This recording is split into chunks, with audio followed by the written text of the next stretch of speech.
Je vais te raconter une petite histoire qui m'est arrivée il y a pas longtemps du tout, c'était samedi dernier. Enfin, toi, au moment où tu verras cette vidéo, ça sera un peu plus tard. Mais sache qu'actuellement, je travaille avec une école et je les aide à recruter des élèves de façon à ce que ceux-ci aient le meilleur parcours possible sur leur cursus scolaire. Et tu sais très bien, si tu as déjà été en école d'ingénieur, que tu passes toujours un petit test psychotechnique, un petit test d'anglais, une petite présentation des différents cursus qui te sont proposés par l'intermédiaire de cette école, ainsi qu'un petit entretien technique. Et moi, je suis justement en charge de cet entretien technique parce que voilà, c'est moi qui ai les compétences dans ce domaine-là et ça peut les aider à bien choisir, aussi bien pour l'apprenant son parcours que pour l'école, de façon à bien le mettre au bon endroit. Et en discutant avec l'une de ces personnes, elle était en train de m'expliquer qu'elle était en mathématiques, enfin tout du moins qu'elle avait pris une filière mathématique assez avancée. Alors je t'avouerai que je ne suis pas trop au courant de ce qui se passe en termes de parcours pédagogique dans le milieu mathématique au niveau lycée, mais néanmoins, voilà, elle était dans les mathématiques, elle faisait des mathématiques toute l'année, enfin tout le monde c'était sa spécialité, et concrètement elle était en train de se justifier,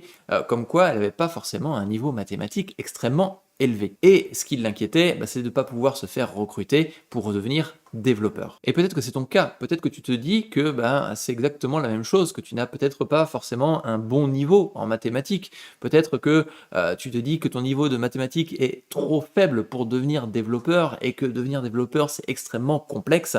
Eh bien j'ai envie de te rassurer. J'ai envie de te rassurer parce qu'en fin de compte c'est totalement faux. Tu n'as pas besoin d'avoir un niveau en mathématiques extrêmement élevé, et là je vais me mettre à dos toutes les personnes qui ont fait des années de mathématiques et qui font du développement informatique aujourd'hui. Bref, c'est pas grave. Je vais t'expliquer pourquoi et je vais te donner mon point de vue dans ce domaine-là. Et encore mieux qu'un point de vue, je vais te donner aussi mon expérience en tant que développeur, après 20 ans de développement. Ce qu'il faut bien comprendre, c'est que si tu as un niveau, on va dire, orienté fin année collège, tu vas pouvoir devenir développeur. Tu vas pouvoir développer des applications diverses et variées parce que la plupart des applications, que ce soit des applications web, que ce soit des applications mobiles, ne demandent pas un niveau excessivement complexe pour pouvoir justement avoir besoin de mathématiques avancées. Donc si tu veux devenir développeur web et proposer par exemple des sites qui sont orientés, alors soit des sites vitrines, le cas extrêmement simple, le plus simpliste possible, mais si tu veux développer des sites un peu plus complexes, comme par exemple, je sais pas, de la gestion multimédia, recréer Deliveroo, créer un réseau social niché, eh bien tes compétences de collège en termes de mathématiques vont être largement suffisantes. Pourquoi? Parce que dans ces différentes mathématiques, tu auras très certainement appris les bases des mathématiques avec des inconnus, tu sais, le fameux x égale ab plus y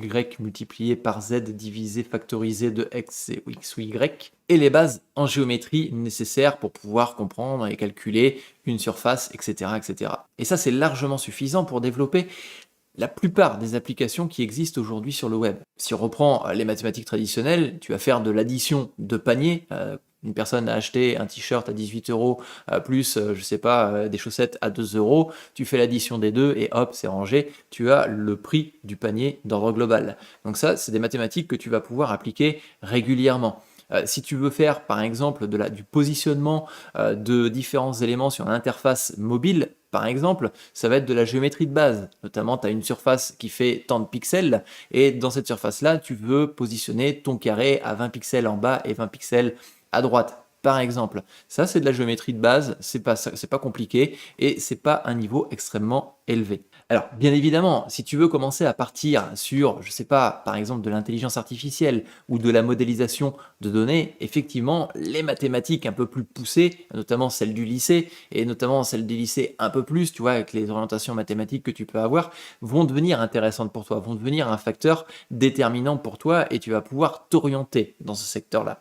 Et encore une fois, si tu veux concevoir par exemple des jeux vidéo assez complexes, là je te parle de jeux vidéo qui sont plus axés sur de l'orientation spatiale avec différents éléments derrière, effectivement peut-être que des mathématiques un peu plus avancées vont te donner un coup de pouce. Le gros problème, c'est qu'on voit le développeur comme une personne en train de faire des trucs vraiment chelous et extrêmement touchy avec son clavier et un écran noir sur un terminal. Mais dans la réalité, c'est pas du tout ça. Un développeur, c'est une personne qui va savoir se débrouiller, qui va savoir rechercher l'information là où elle se trouve. Un développeur, c'est une personne qui va, d'ordre global, aller rechercher les informations, par exemple sur Stack Overflow, qui est un petit peu la bible du développeur quand il a un petit problème et qui va prier son problème, son bug sur ce site-là, de façon à pouvoir résoudre son bug le plus rapidement possible. Un développeur, c'est une personne qui va savoir s'organiser, qui va savoir architecturer son application. En fin de compte, le plus gros problème que tu peux avoir en tant que développeur, c'est savoir par où commencer quand tu vas développer, par exemple, un projet et savoir comment t'organiser au sein de ce projet-là, comment pouvoir avancer, comment pouvoir structurer tes différents fichiers, comment pouvoir organiser, en fin de compte, tout ça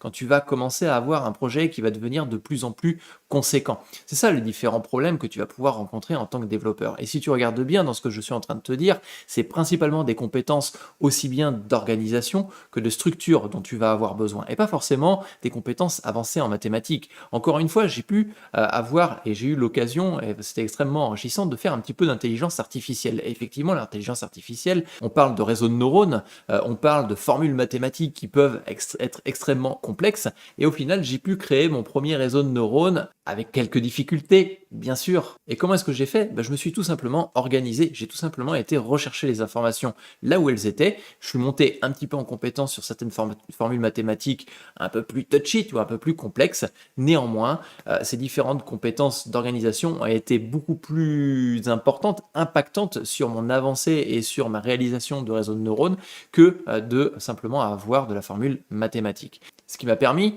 de transformer un certain nombre de choses, notamment plutôt que de réinventer une énième formule mathématique que j'aurais peut-être mis des semaines, voire des mois à essayer de comprendre ou à essayer de formuler, eh bien j'ai préféré m'orienter sur différents frameworks qui te permettent d'aider et d'accéder justement aux résultats que tu souhaites avoir. Et ça, concrètement, c'est grâce à d'autres personnes qui vont avoir des compétences peut-être plus avancées en mathématiques que toi, tu ne peux l'avoir. Néanmoins, toi, en tant que développeur, toi, en tant que personne qui n'a pas forcément un niveau de mathématiques extrêmement important, eh bien, tu peux atteindre tes objectifs grâce à des ressources qui sont existantes sur Internet. Et encore une fois, ça fait référence à de l'organisation, de la recherche, qui va être principalement ton travail de développeur. Alors, si vraiment tu as envie d'aller beaucoup plus loin, justement, dans ce milieu du développement, si tu as envie d'en apprendre beaucoup plus, je suis en train de préparer un programme actuellement qui va être disponible uniquement que pour une poignée de personnes. Tu as un lien dans la description, tu vas pouvoir cliquer dessus et t'enregistrer dans quelques instants. Mais avant de t'enregistrer, sache que ce programme-là n'est pas encore prêt, il n'est pas encore finalisé. Il va me falloir très certainement plusieurs semaines pour pouvoir le mettre en place et pour pouvoir faire en sorte de pouvoir t'aider à devenir un développeur web et mobile, et principalement avec deux grandes technologies phares du marché actuellement, qui sont Flutter, qui te permet de développer aussi bien des applications web et mobiles, voire même plus d'ailleurs, parce que tu peux aussi créer des applications de bureau, et en même temps Firebase, qui est un service qui va te permettre d'obtenir une base de données, de pouvoir créer des API, de pouvoir faire du push notification, de pouvoir maîtriser l'analytique de tes applications quand celles-ci seront déployées. Et tout ça dans un cadre professionnel où tu vas avoir absolument toutes les facettes du développement informatique, toutes les facettes du développement d'une application de A à Z. On ne va pas s'arrêter simplement sur le fait de t'apprendre à développer une application de A à Z comme tu peux retrouver sur Udemy. L'idée, c'est vraiment de te faire rentrer dans un cycle complet de plusieurs centaines d'heures de formation. Je ne sais pas encore parce que, comme je te le dis, je n'ai pas fini de tourner toutes les vidéos. Et d'ailleurs, au moment où je te parle même, je suis sur le plan pédagogique global de ces différentes formations.